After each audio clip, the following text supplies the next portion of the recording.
Crime alert, डरना नहीं, मिटाना है।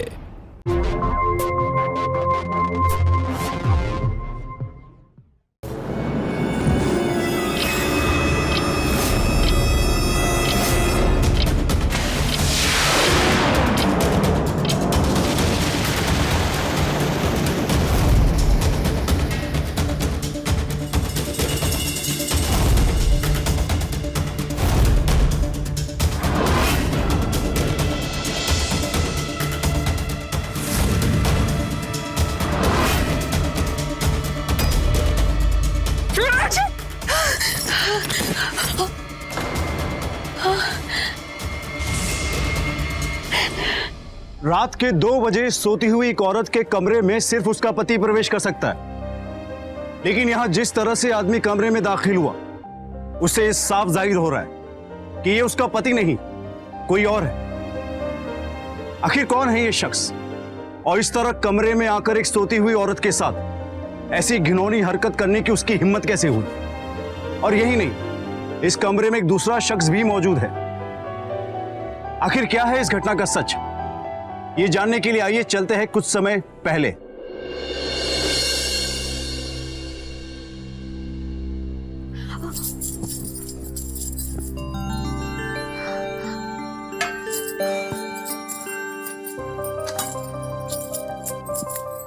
कंचन,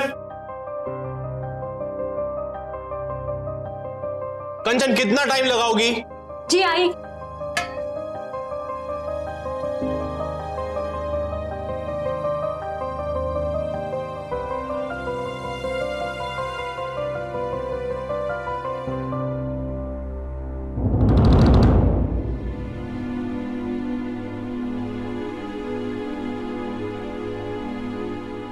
दो लोगों का खाना बनाने में इतना टाइम लगता है? सॉरी।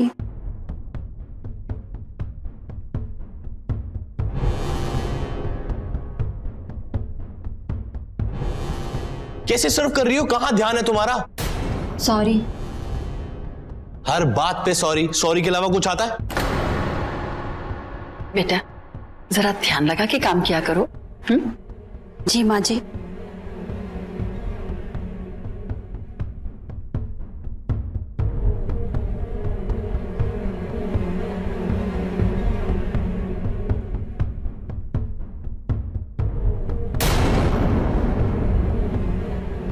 अब क्या हुआ?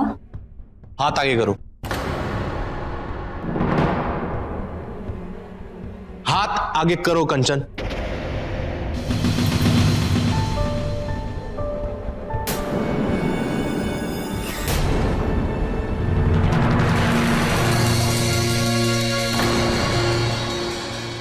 मैंने तुम्हें पहली रात को ही कहा था कि मुझे 12 सेंटीमीटर और 25 ग्राम आटे की रोटी खाने की आदत है। अरे बेटा अभी शादी के दिन ही कितने हुए, धीरे धीरे सब सीख जाएगी। मैं इसे सिखा दूंगी। तू चिंता मत कर, नाश्ता कर ले जल्दी से, देर हो रही है। चलो।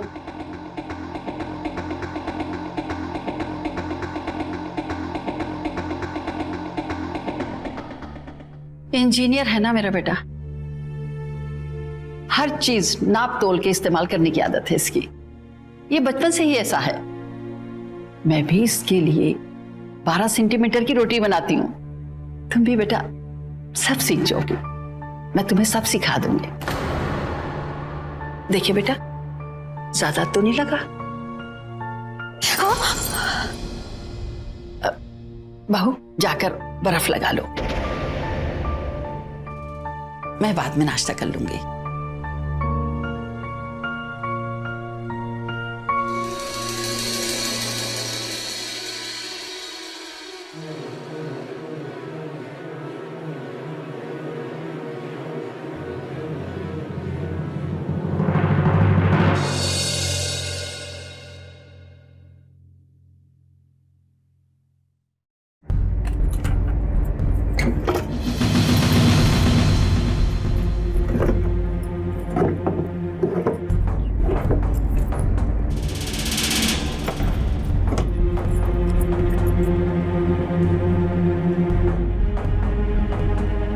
कंचन बेटा, अब क्या ढूंढ रही हो बेटा? अब माँ जी कल रात को मैंने यहाँ ज्वेलरी निकाल के रखी थी, पता नहीं मिल नहीं रही है। तुमको तुम्हारे मायके से कितने महंगे गहने मिले हैं, इधर उधर मत डाला करो। फिर घर में नौकरानी भी आती रहती है और फिर सुरेश के साइड के लेवर्स भी आते जाते रहते हैं। ये तो कहो अच्छा हुआ कि हमारी नजर पड़ गई। मैंने उन गहनों को अपनी अलमारी में रख लिया। अब जब भी कभी शादी ब्याह में तुम्हें जरूरत हो ना तो मांग लेना हमसे।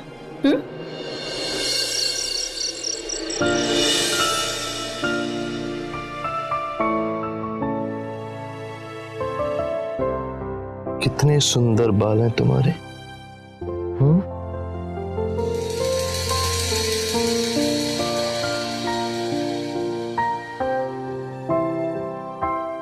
दर्द हुआ था, यहां लगी थी।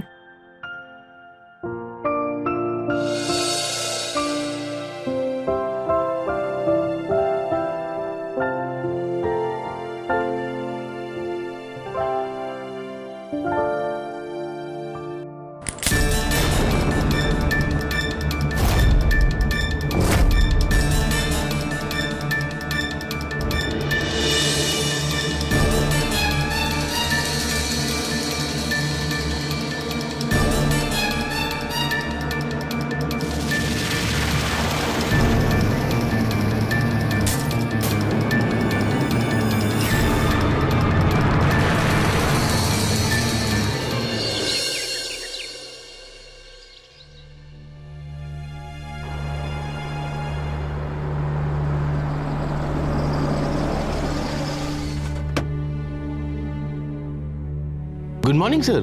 Very good morning. आप यहाँ? हाँ,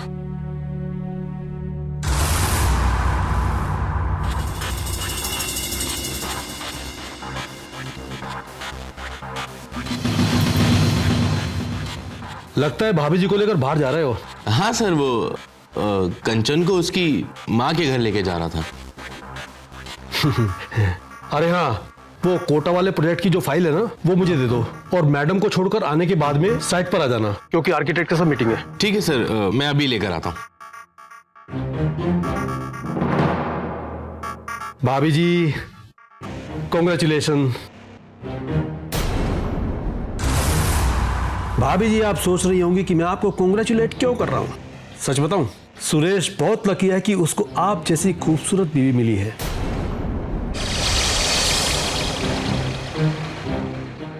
सर ये फाइल। अच्छा, वो साइट पर जल्दी आ जाना है। हाँ सर, मैं पहुंच जाऊंगा। अच्छा भाभी जी, नमस्कार।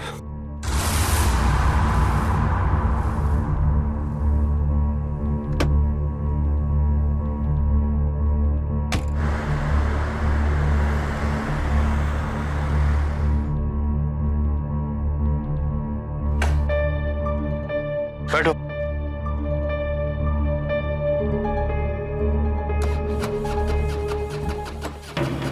स्टार्ट क्यों नहीं हो रही है ये? धक्का लगाओ। मैंने कहा धक्का लगाओ। बहरी हो?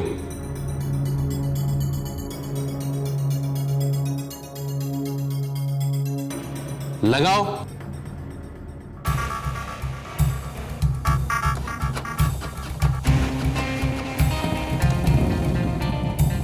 बैठो।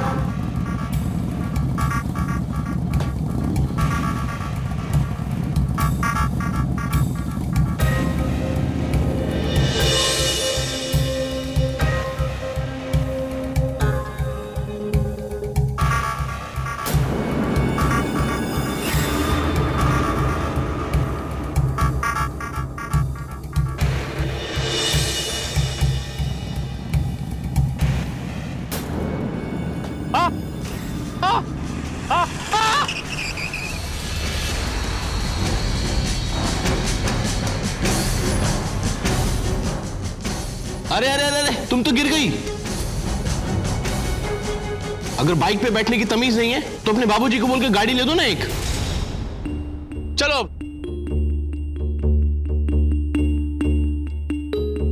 बैठो। ठीक से बैठना। ये तो अच्छा हुआ पीछे से कोई ट्रक नहीं आ रहा था, वरना न जाने क्या हो जाता। मेरा एक दोस्त है ऑफिस में, अमित, उसके साथ भी यही हुआ था। वो अपनी बीवी के साथ हाईवे पे जा रहा था, अचानक से पीछे से ट्रक आया और जोर से टक्कर लगी। वहीं उसी समय मौत हो गई उसकी बीवी की। मुझे तो डर लगता है कहीं कंचन के साथ भी ऐसा कुछ ना हो जाए। अरे बेटा शुभ शुभ बोलो। दरअसल कभी बाइक में बैठी नहीं है ना, इसीलिए आदत नहीं है। अगर आप ये बात जानते थे तो कार क्यों नहीं दी? कार दे देते।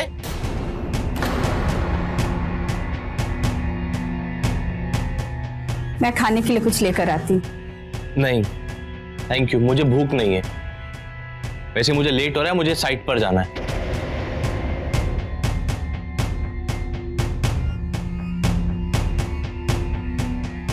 कैसे बैठी थी बेटा जो गिर गई?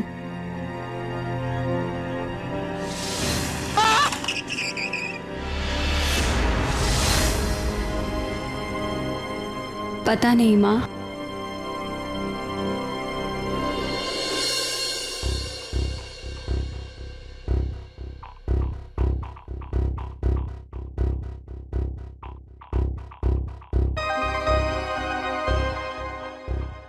अरे बेटा, सुरेश ने बताया कि तुम बाइक से गिर गई हो। चोट तो नहीं आई तुम्हें ज्यादा? नहीं माँ जी, बस मामूली सी चोट है, टिटनेस के इंजेक्शन लगवा लिए हैं। आप टेंशन मत लीजिए। तुमने बहुत अच्छा किया कि इंजेक्शन लगवा लिया है। और हाँ, सुरेश कह रहा था कि तुम्हारे पिताजी कार देने वाले हैं। नहीं माँ जी, ऐसी तो कोई बात नहीं है। मेरे मम्मी पापा कार कहाँ से देंगे? वैसे भी उन्होंने अपने हैसियत से कहीं ज्यादा मुझे कुछ दिया है। ये तो तुमने बहुत अच्छा किया बहू, तुमने कि अपने घर में नहीं बताया, वरना सारे लोग टेंशन में आ जाते। अच्छा, सुरेश आने वाला है, जाओ जल्दी से खाना तैयार कर दो। जी माँ जी। जा। अरे बहू, वो रोटी 12 सेंटीमीटर से ज्यादा बड़ी ना बनाना, याद रखना। जी माँ जी।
सॉरी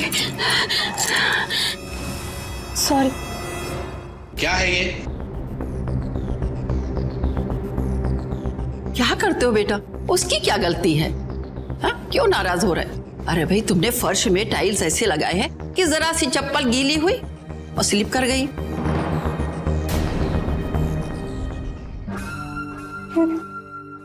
चप्पल उतार, चप्पल उतार।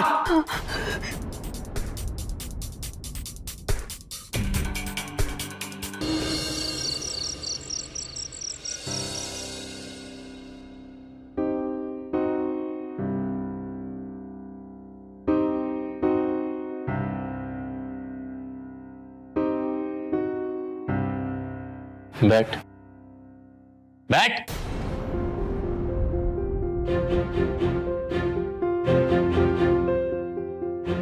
ऊपर बैठ, ठीक से बैठ।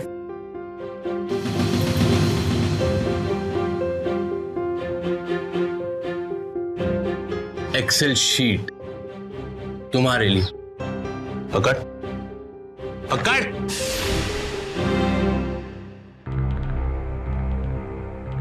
पढ़ पढ़। पूर्ण अपूर्ण कार प्रगतिशील complete, incomplete, work in progress. पूरे दिन में तुम कोई भी काम करोगी और टास्क पूरा नहीं हुआ तो कारण इसमें लिखना। क्या करेगी? क्या करेगी? इसमें लिखूंगी। और तुम किचन में क्या पका रही हो? अनाज। इलेक्ट्रिक मीटर कितनी जोर से चल रहा है? दूध, पनीर, गैस, चाय पत्ती, सबका हिसाब इसमें लिखना। क्या करेगी? इसमें लिखूंगी। लंच में, ब्रेकफास्ट में, डिनर में, इन सब का मेन्यू मुझे एक दिन पहले मेल पर कंफर्म करना। क्या करेगी? मेल पर कंफर्म करूंगी। यही मेरा जीने का तरीका है। सब कुछ टाइम से होना चाहिए, सही ढंग से होना चाहिए।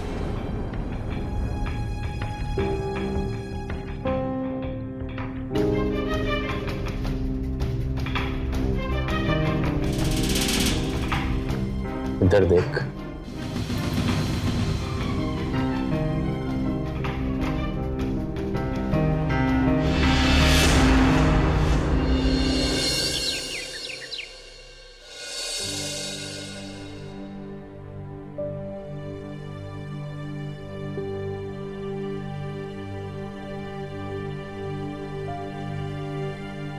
बिजली मीटर 2 यूनिट, सब्जी 2.5 किलो, दूध 1.5 लीटर, आलू 300 ग्राम, प्याज 200 ग्राम, अदरक 10 ग्राम, चाय पत्ती 30 ग्राम। वाटर मीटर रीडिंग तेरा बाप लिखेगा।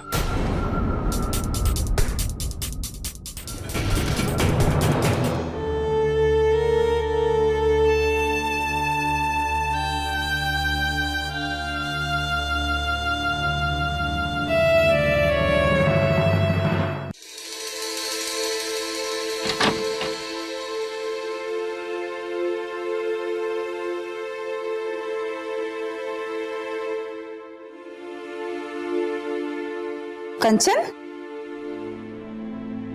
अरे माँ, आप अचानक? अरे बेटा तेरी बहुत याद आ रही थी इसलिए चली आई। लेकिन तूने क्या हाल बना रखा है? घर में कोई बाई नहीं है क्या? अरे नहीं माँ, वो क्या है, आज बाई नहीं आई तो मैंने सोचा कि मैं ही पोछा लगा लेती हूँ। चलिए बैठिए, आप आइए। बेटा फैन तो ऑन कर, कितनी गर्मी है। माँ वो फैन खराब है, अब मैं आपके लिए पानी लेकर आती हूँ। अच्छा बेटा पहले मेरे पास तो बैठ। हाँ बैठ।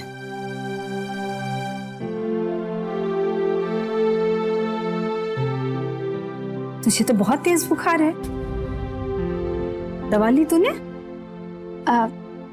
ये शाम को लौटते वक्त लाएंगे।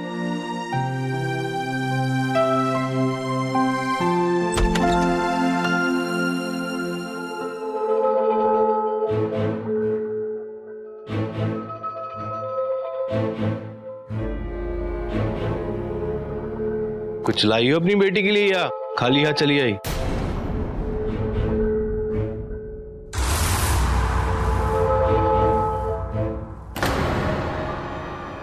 फैन ऑन करो। मैंने कहा फैन ऑन करो। देखा नहीं माँ जी को कितना पसीना आ गया? जाओ। बेटा कंचन के लिए दवा लाए? दवाई? कैसी दवाई? उससे तो बहुत तेज बुखार है। ये तो हमेशा ही बीमार रहती है। इसका क्या है? एक कप चाय बनाओ हमारे लिए।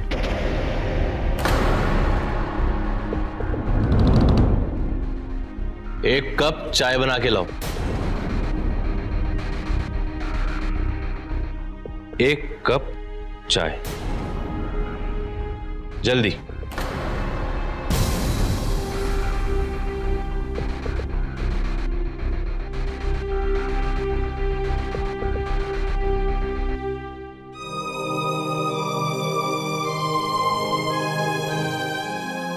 बेटा, ये उदास नहीं होते हैं बेटा, सब ठीक हो जाएगा। तेरे बाल बच्चे होते ही तेरी सास उसमें लग जाएगी और धीरे धीरे सुरेश की भी तरक्की हो जाएगी, तो वो भी अपने काम में लग जाएगा। सब ठीक हो जाएगा बेटा, सब ठीक हो जाएगा।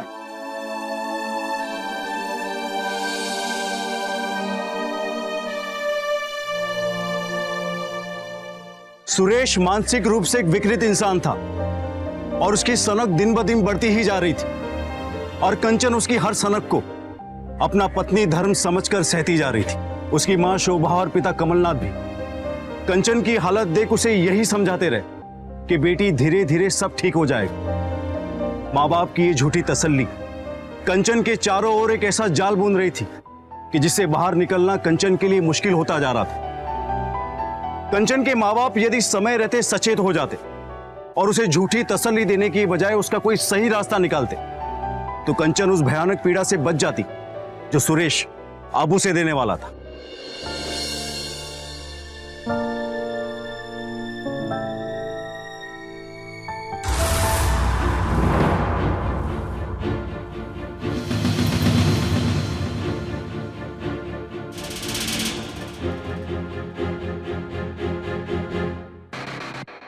भाभी जी, एक मिनट अपना हाथ दीजिए। अरे दीजिए ना, आपने खाना इतना टेस्टी बनाया है, दिल करता है कि आपका हाथ चूम लो।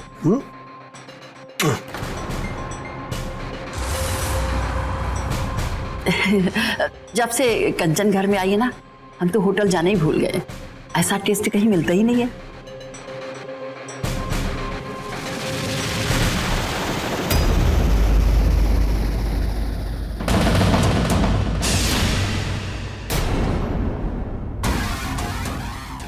बेटा, ये बाल तो मेरा हो ही नहीं सकता है, क्योंकि मैं तो कब से ही किचन में नहीं गई हूँ।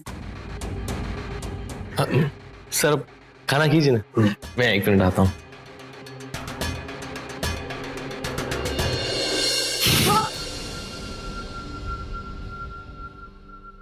सब्जी में से बाल निकला ना?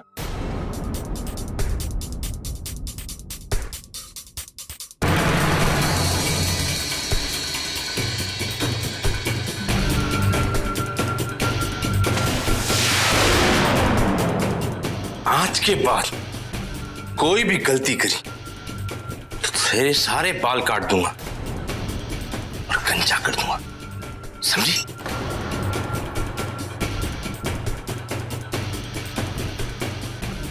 कितने सुंदर बाल हैं तुम्हारे।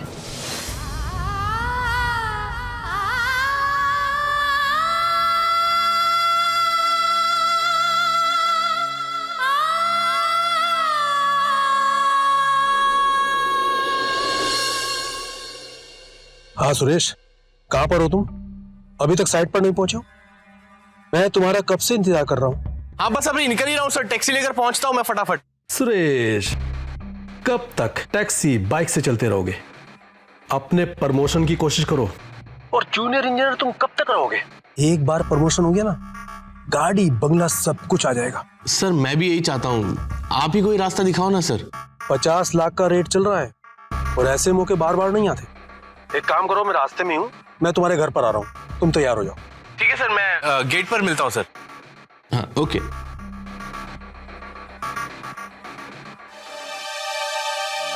कंचन, कंचन मेरा बैग कहाँ है?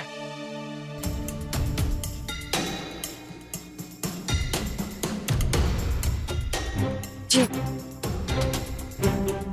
अपने पापा को बोलो 50 लाख का बंदोबस्त करें, आज ही बंदोबस्त करें। 50 लाख? आप समझने की कोशिश कीजिए, पापा 50 लाख रुपए नहीं दे पाएंगे। वैसे भी शादी में आप लोगों ने जितना मांगा उन्होंने दिया, और आपके पढ़ाई के लोन 12 लाख वही चुका रहे हैं। अब उनके पास पेंशन के अलावा और कोई पैसे नहीं है, वो नहीं दे पाएंगे। घर, घर तो है, घर को बेचो, पैसा 50 लाख। हाँ मैं ऐसा नहीं कर सकती। क्या क्या? हाँ? जवाब देती है? निकल इस घर से, प्लीज निकल। प्लीज आप ऐसा मत कीजिए। आप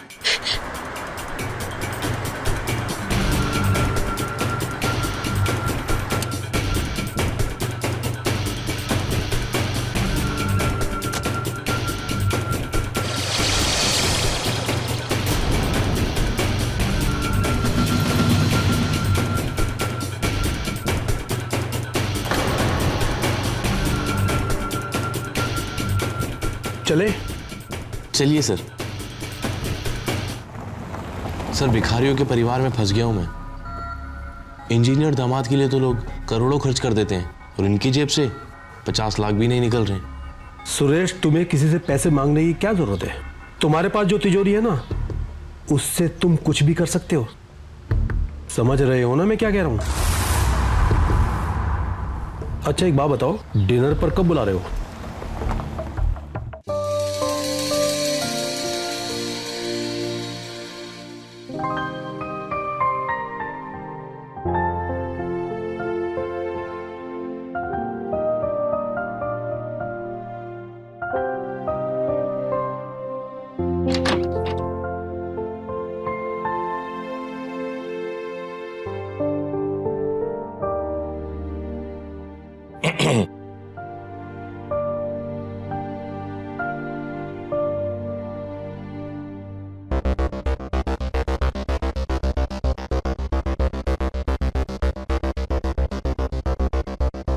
ये तुम्हारे लिए लो।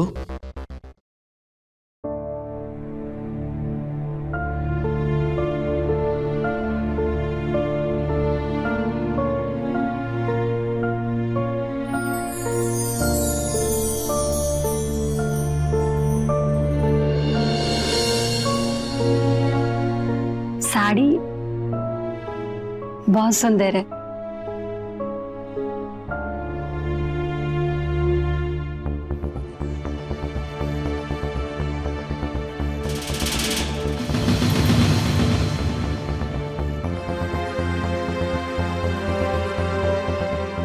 अब मैं बैकलेस नहीं पहनती हूँ।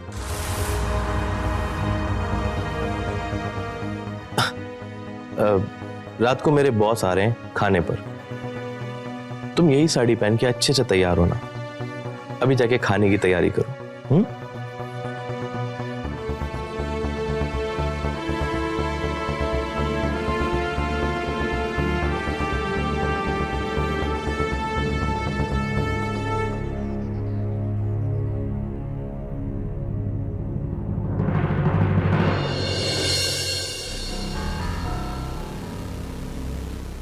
अभी जी, हमको भी कंपनी दीजिए ना। आपके बिना महफिल अधूरी है। एक पैक बनाता हूं।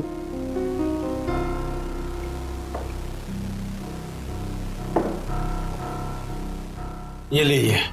जी मैं नहीं पीती हूँ। अरे बैठ जाओ। आपके लिए तो दोहरी खुशी है। आपके इस पति को प्रमोशन मिलने वाली है। पिलाओ। लो लो। अरे लो।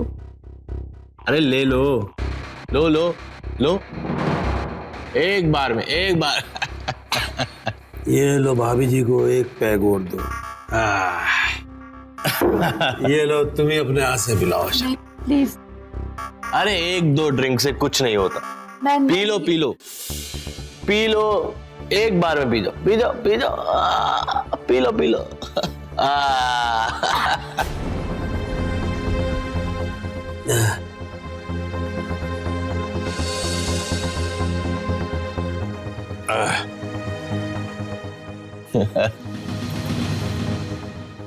मैं चेंज करने जाती हूँ। जाओ।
चुपचाप यहीं लेट जा, समझ आई?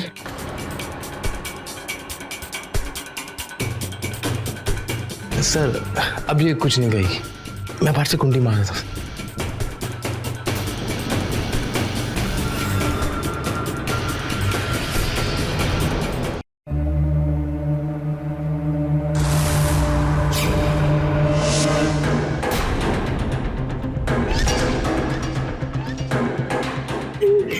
नहीं,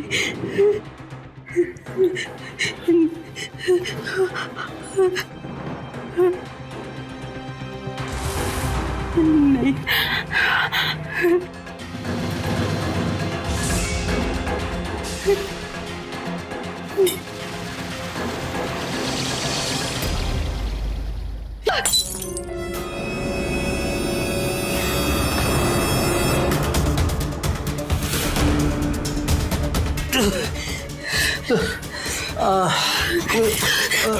छोड़ो मुझे, छोड़ो मुझे, छोड़ो मुझे।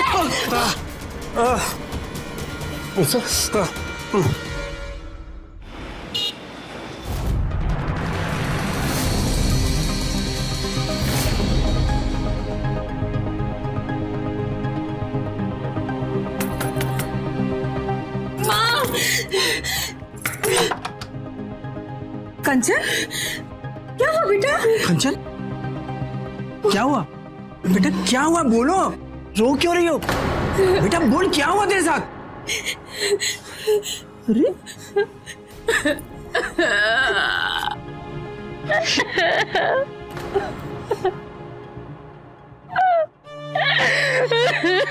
बेटा, सूरज से झगड़ा हुआ क्या?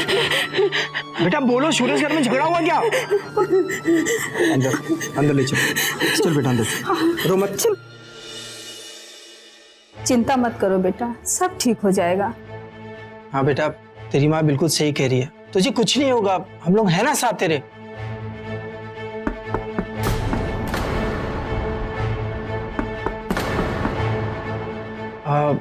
लगता है सुरेश होगा। एक काम करो, तुम लोग अंदर जाओ, मैं देखता हूं।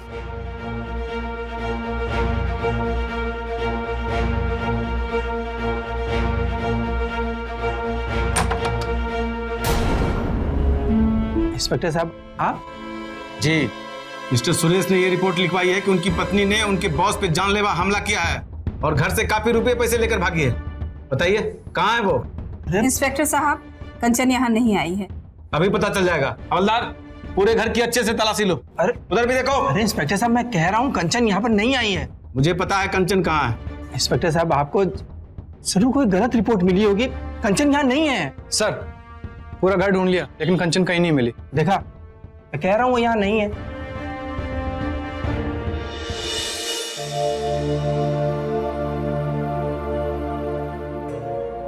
The number you are trying to call is currently not reachable. क्या बात है सुरेश बेटा? पता नहीं, मैं बॉस का फोन स्विच ऑफ जा रहा है, मैं एक बार हॉस्पिटल में देख कर आता हूँ।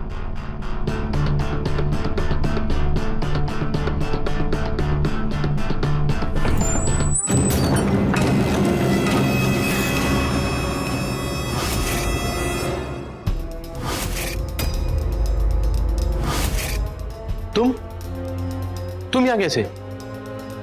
तुम्हें तो पुलिस तुम्हें सजा देने के लिए, तुम्हारे जुल्म को बेनकाब करने के लिए।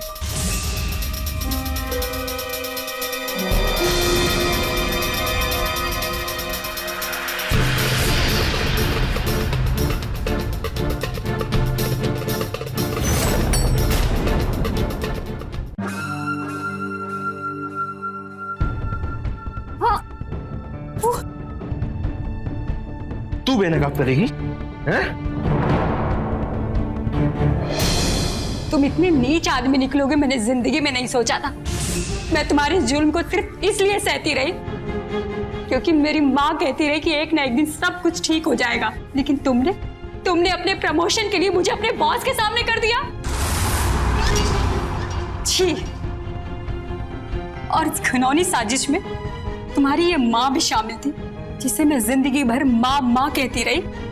तुम लोगों को ना मैं सबके सामने बेनकाब करूंगी। हाँ, बेनकाब कर दूंगी आप लोगों को। हाँ, बहुत बकवास कर रही है, वो बंद करो इसका।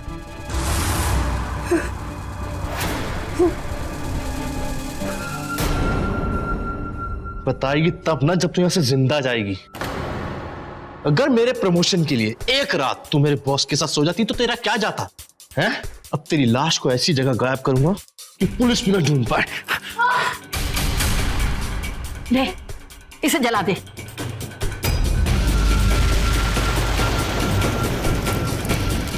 जला दो इसे, जला जला दे इसे, जला दे इसे।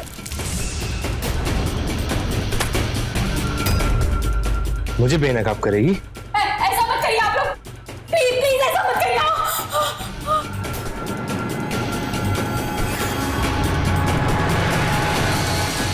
आइए इंस्पेक्टर साहब, आइए।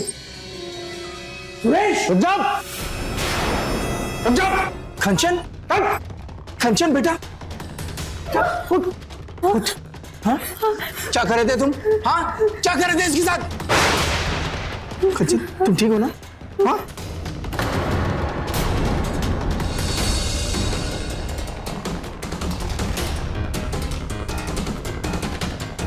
इंस्पेक्टर साहब, ये आदमी भेड़िया है, भेड़िया ये आदमी।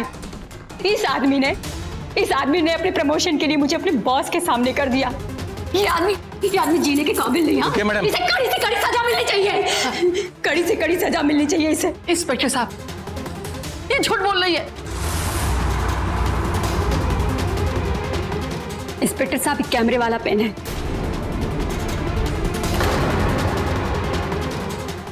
इसमें इनकी सारी करतूतें रिकॉर्ड हो गई है। आप चाहे तो इसे देख सकते हैं।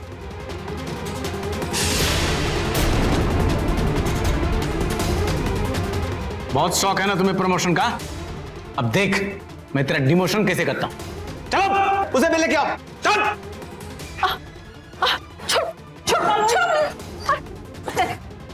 छोड़ो।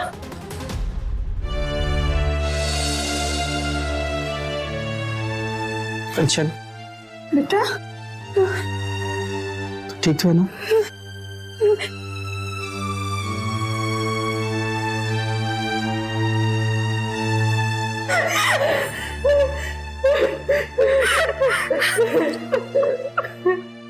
हर गुनाह अपने आने की सुगबुगाहट खुद ही देने लगता है।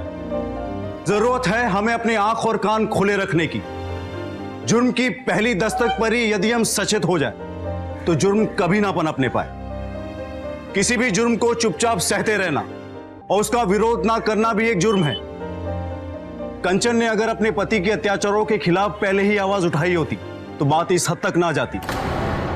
बेटियों को अक्सर निभाने और बर्दाश्त करने की सलाह दी जाती है और अक्सर ऐसे मामले ही अपराधी केस बनते हैं। कंचन के घर वालों ने अगर कंचन को निभाने की सलाह देने की बजाय उसके पति सुरेश के खिलाफ पुलिस कंप्लेंट की होती तो सुरेश की हिम्मत अपनी पत्नी को इतनी यातना देने की और उसका सौदा करने की कभी नहीं होती। याद रखिए, आपकी खामोशी आपके खिलाफ हो रहे अपराध के हौसले को ताकत देती है। इसलिए निडर होकर जुर्म का सामना कीजिए। इसी के साथ मैं गिरीश जैन क्राइम अलर्ट के इस एपिसोड में आपसे विदा लेता हूं। फिर मिलूंगा ऐसी एक सच्ची घटना के साथ। तब तक be alert, be safe. Crime alert, जुर्म के खिलाफ आवाज।